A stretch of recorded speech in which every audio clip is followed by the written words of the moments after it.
Welcome to the American Diversity Report podcasts, where we interview creative innovators and incredible change makers. I'm Deborah Levine, the editor of the ADR, and your host today. And with me is Ibrahim Anli, the executive director of the Rumi Forum in Washington, D.C., where he leads initiatives advancing interfaith dialogue, religious literacy, and civic belonging.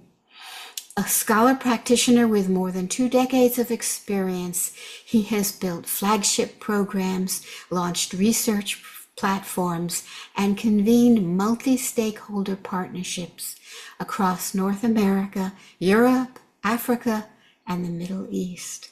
Welcome. Thank you, Deborah. Glad to be here. Pleasure.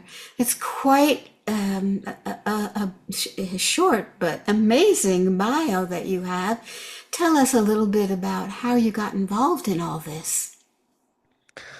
Yeah, one part of the story is perhaps a bit less conscious, which is my early childhood and teenage experience of being fortunate enough growing up in a religious, diverse setting as I was growing up in Istanbul.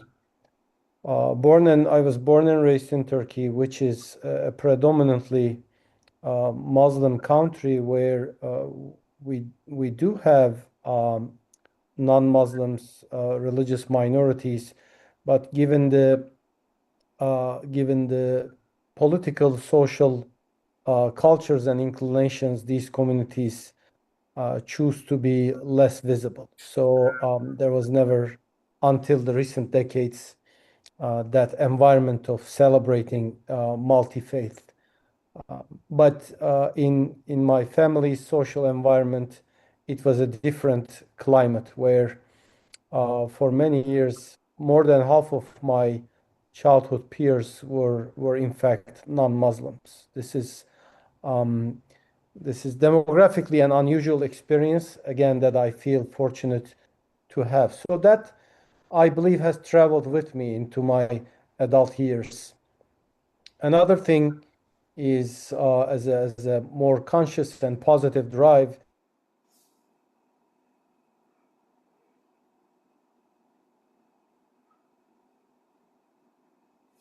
exposure upholds the idea of interfaith dialogue, addressing ignorance through modern education, and bringing together people through works of entrepreneurship and community building. That is known, that literature has manifested in a global set of projects and networks currently known as the Hizmet movement. And my organization, Rumi Forum, is part of that faith-inspired movement.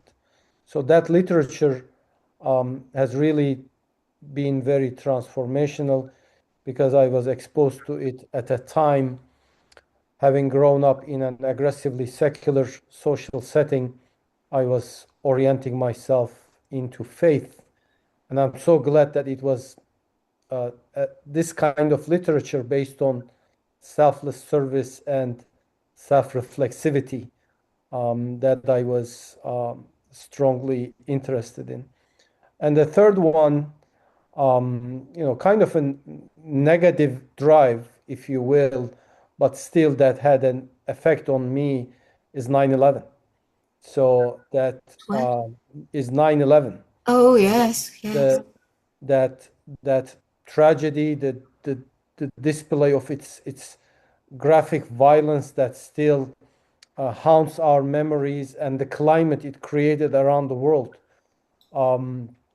really pushed me and challenged me into this kind of work because, like, I think, like many like-minded individuals, I was in this moment that we have to do something. We cannot accept being this whole idea of that we are all doomed into an inevitable clash of civilizations. We have our agency and we have to exercise it. So this combination of experiences and exposures led me into what I'm doing right now. That's quite a journey that you describe. Thank you so much. Yeah. One of the first organizations that I founded was right after 9/11. It was called the Women's Council on Diversity, where we brought together the women in our community from all the different faiths and ethnicities, many of whom had never met. Yeah. And I figured it was time. You know what Absolutely. I mean. Yeah, yeah. The tragedy notwithstanding, that bitter moment in our history also challenged many of us to go out and do this kind of work. Oh, I'm so glad to hear about this. Tell me a little bit more about the interfaith dialogue aspect of it. So the interfaith dialogue work, that endeavor has been around, as you know, in the US for several decades already. And in the post 9/11 moment, it really took an additional pace and became more widespread. As far as I understand, grew beyond those exclusively uh, smaller circles of clergy and theology scholars, but it became more widespread and embraced by lay people, congregations, and communities. In the way we conduct interfaith at Rumi Forum and at our sister organizations that are affiliated with the Hizmet movement, one core aspect is I need to make that very clear because of some misconceptions about the very term interfaith. One central aspect is that we invite people to remain anchored to their non-negotiables, to their faith, Yes. to their creed, and we refrain from any direct or indirect demand to have them leave those at the door, if you will. But we invite people to remain anchored to their faith, what they uphold sacred, and come with those non-negotiables they have, because this cosmic theology of any individual or congregation or community is not what we want to work on. We take those as granted. It's rather a civic theology, a horizontal theology that we want to build around concepts of neighborhood and peoplehood and being fellow citizens of this country. So sometimes people ask me about the drive between the choice of name at our institution, the Rumi Forum, and I tell them it's primarily because Rumi was an orthodox in a way and a universalist in other. He was strongly grounded in his Islamic faith and practice as an individual, in his personal devotion, and in the way he warmly was welcoming his neighbors. He was a universalist at the same time. So his legacy is a proof that these are not contradictory. So that's very important to remind about what interfaith actually means, and that's how we try to conduct it. You are reminding me of an early part of my history working for the American Jewish Committee as the director of what they called interreligious affairs. They didn't want to use the word interfaith, I guess, but interreligious, which is a great word, but nobody really knew what it meant. Yeah. But it was very similar to what you're describing. And I'm very grateful for that opportunity. And I understand the values and belief system that you are going with. You're not trying to change or convert people, you're trying to build community and have people work together. And Absolutely. And we are appreciating our differences as we do appreciate our similarities. They just are two avenues of learning, but they are equally valuable. yes, indeed. Oh, I'm thanking you so much for doing this work. You mentioned something about associated organizations. Yes. So Rumi Forum is one of the six founding members of the Alliance for Shared Values, which Okay. is a nationwide coalition that operates in six major cities in the US.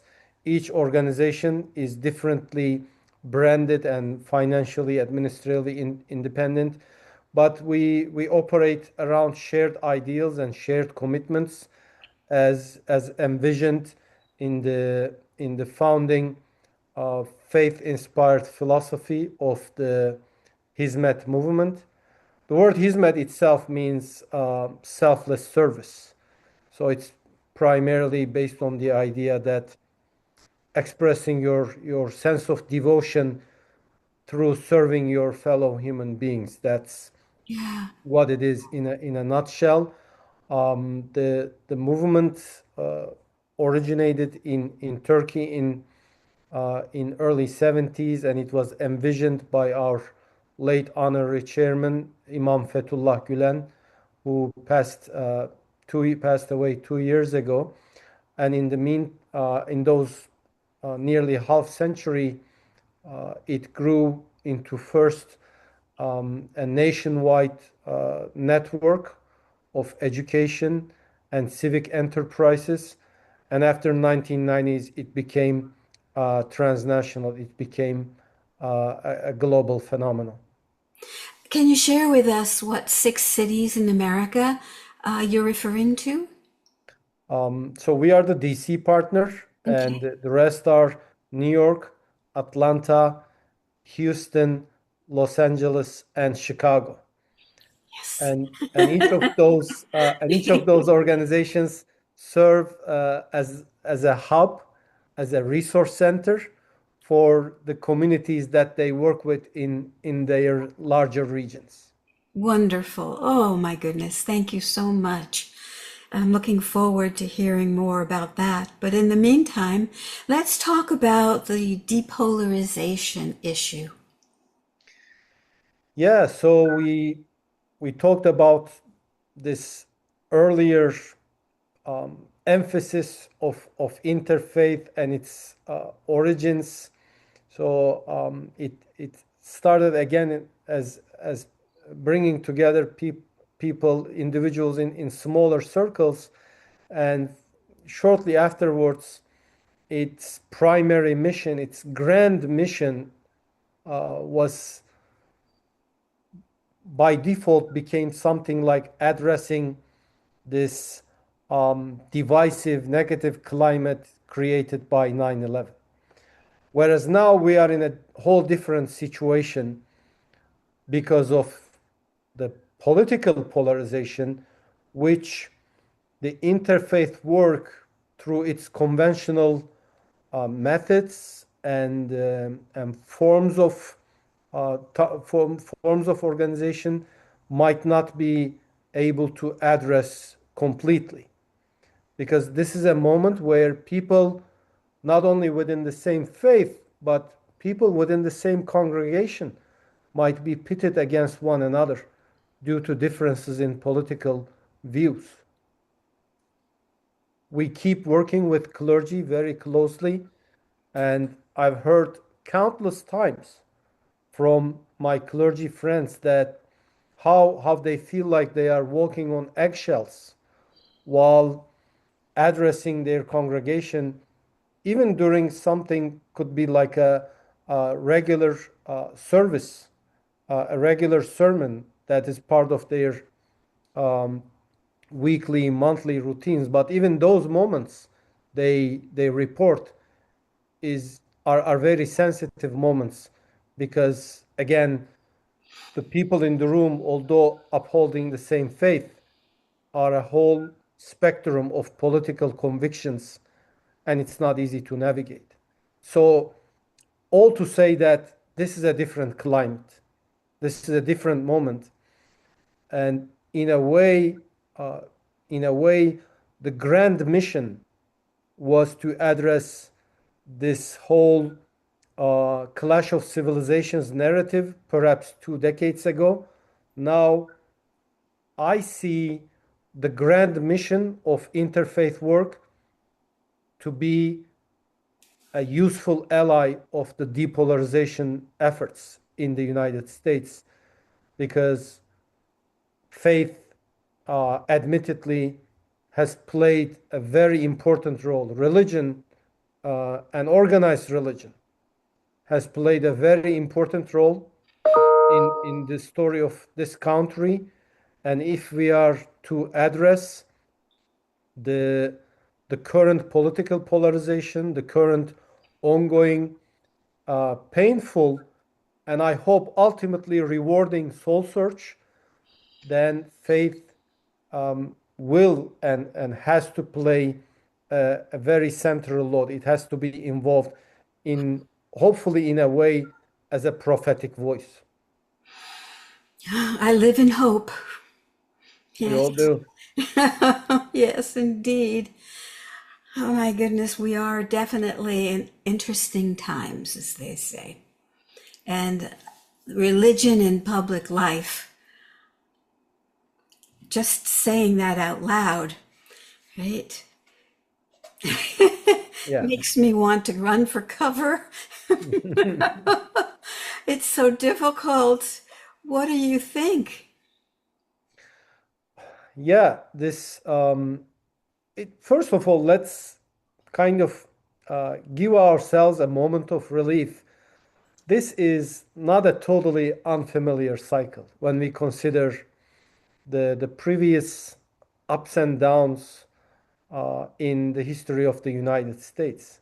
And in fact, as we are celebrating the 250th anniversary of our independence, this might be the moment to have some even elevated energy and interest and commitment to have those nuanced conversations, including religion in public life. So I want to continue from my last point that ideally, hopefully, religion and organized religion and faith in general will play this role of a moral compass, and a prophetic voice.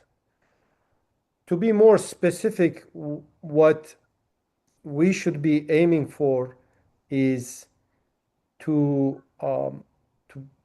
harness the profound power and potential of faith in a way that it refuses to replicate the behavior in the realm of politics. It refuses to replicate and repeat the cycles of political behavior, but rather claims its autonomy as a whole separate realm to set the positive example for other arenas of life, politics and other forms of social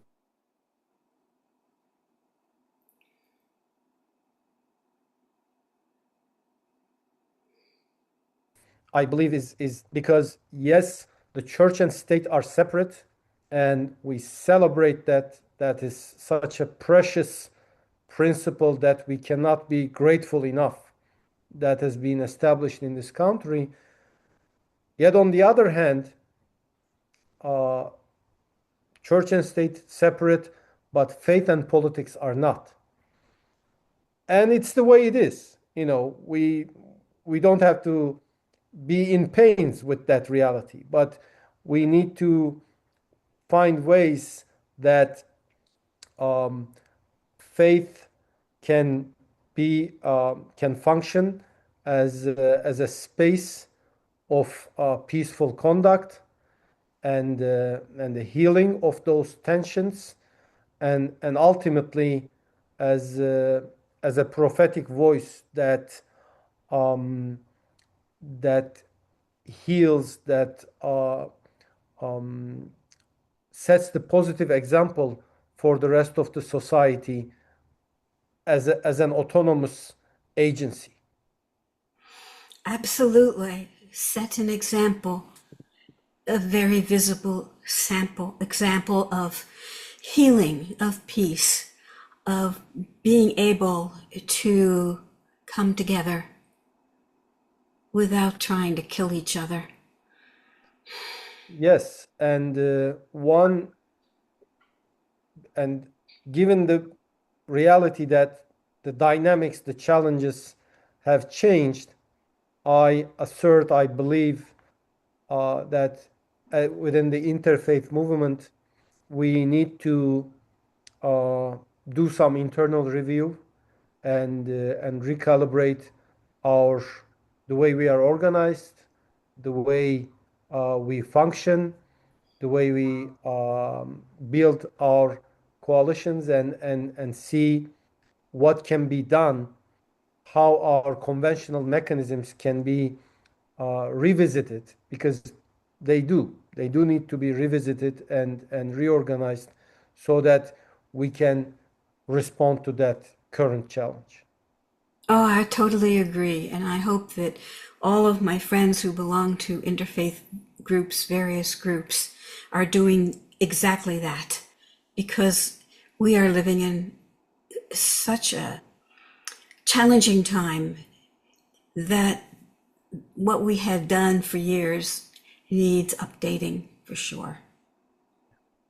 Yeah. And I so appreciate your making that very clear to people that they need to renew those efforts and think about what is it that they really want to achieve, how they're going to do it, how they're not going to do it, and what resources they have.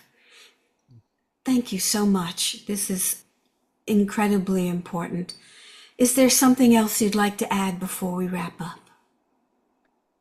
Um, one one particular note and part of our effort in the DMV area is that, and connecting to my earlier point, is that traditionally, in most of the time when you look at the interfaith spectrum, our neighbors with more conservative leaning convictions have not been as strongly as represented in those circles. So we we need to do this litmus test, as I propose. The the diversity of political opinions should be no less colorful than the diversity of religious convictions in the room. So I invite all of our allies and colleagues doing the interfaith work to consider this, and and to ensure that no matter what, again, no matter what their theology, no matter what their structures of creed, that all faith communities are are represented, and when they walk into the room, they feel like they are belonging. That's something that I would like to highlight, and that's a deliberate part of our efforts at Rumi Forum. Wonderful. Not easy to do, but wonderful. Oh, thank you so much for all your work and your passion for it. Most of us are wondering what to do next, right? And you have given us some answers to that. Much appreciated. Our audience, I hope you've paid attention. You now have homework, and we want to hear from you how you do.